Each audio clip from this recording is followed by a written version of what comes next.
Okay, I was just asked a question by one of the people who are here about what perhaps one of the main barriers for us is in coming to grips with our egotism and our self-centeredness in this life. And there could be a number of answers to it, of course, and a number of solutions. But one of the main barriers we have to coming to grips with our egotism is that we're so dishonest with ourselves about ourselves that we never, we hide from ourselves. You know, human beings are a great mystery. And above all, we're a mystery to our own selves. And we don't really examine ourselves carefully and know ourselves well enough. And when we see something, you know, perhaps a bit unpleasant in ourselves, we try to hide from it. We try to pretend it isn't there, or we try to just gloss over it. And being dishonest with ourselves and hiding from ourselves within ourselves is one of the great barriers to our coming to grips with our egotism, and also with coming to grips with the fact that we need to grow and develop spiritually. If we really do not come to an honest and sincere understanding of ourselves, but we're always deceiving ourselves about ourselves, we have no firm foundation upon which to build and upon which to grow and develop spiritually. Of course, among the solutions to some of these things, marriage is one. And I'd like to remind married people that after you've been married for a few years, your spouse always knows more about you than you know about yourself. And if you have an argument, they're bound to tell you. So one should sometimes pay attention, you see, to what your spouse is telling you.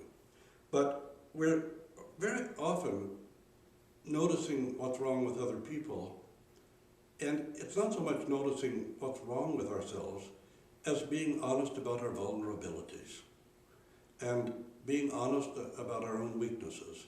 And perhaps this is why Apostle Paul said, if I must needs boast, I'll boast in the things of my weakness.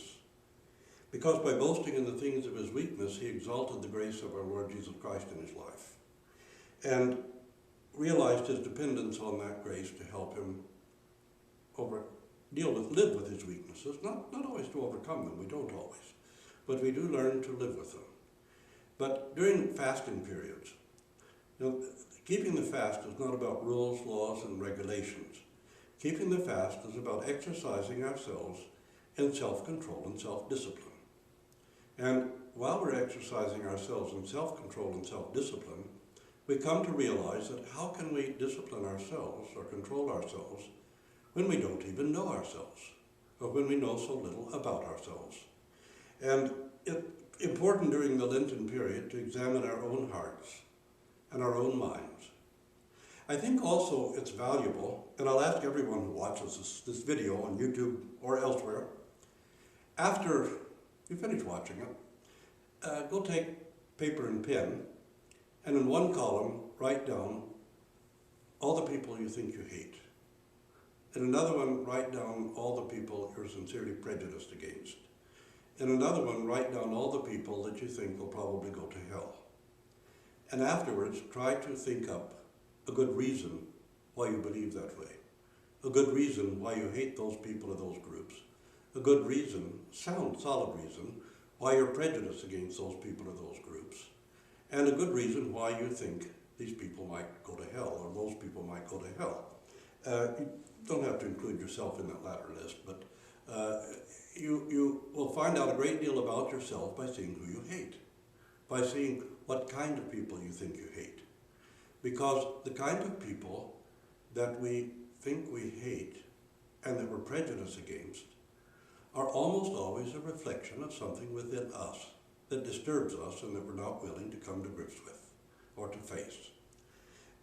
You know how many times I've said that moral outrage is a form of confession because we hate most in others what we fear most in ourselves. And so many of the hatreds that we have are really reflections of ourselves that we see in others, and it's the reflection of ourselves that we hate in others. Because hatred of others is generally a form of self-hatred. And we need to discover ourselves and find ourselves more completely this way in order to really struggle against the egotism that causes us to hide from ourselves so that we don't face ourselves. The egotism that keeps us from understanding our own vulnerabilities and weaknesses and our own needs.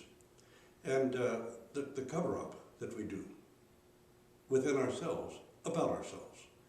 So dishonesty with ourselves about ourselves is one of the main barriers to our accomplishing our struggle against egotism and self-centeredness and self-love. Because self-love and self-centeredness are very often based on covering up for our weaknesses and shortcomings. And we go to an extreme about that. And this is what gives us this. So many people, we think they're very arrogant. But in probably most of the cases, arrogance is a cover-up for insecurities, personal insecurities, for our own feeling of vulnerability, and for our own uncertainty. And responding with arrogance is a way we hide the fact from ourselves that we're unsure of ourselves, and we have these uncertainties and vulnerabilities. So many of the things that pertain to our egotism are really based on our own inner weaknesses. And marriage, of course, is a solution, not the only solution, because marriage leads us toward an unselfish love for another person. And when we have children, probably the greatest expression of unselfish love is toward our own children, but also toward friends, because friendship can't exist in the face of pure egotism and without some kind of relationship with the other person that subdues our egotism and looks to their welfare and to the benefits of the friendship as well.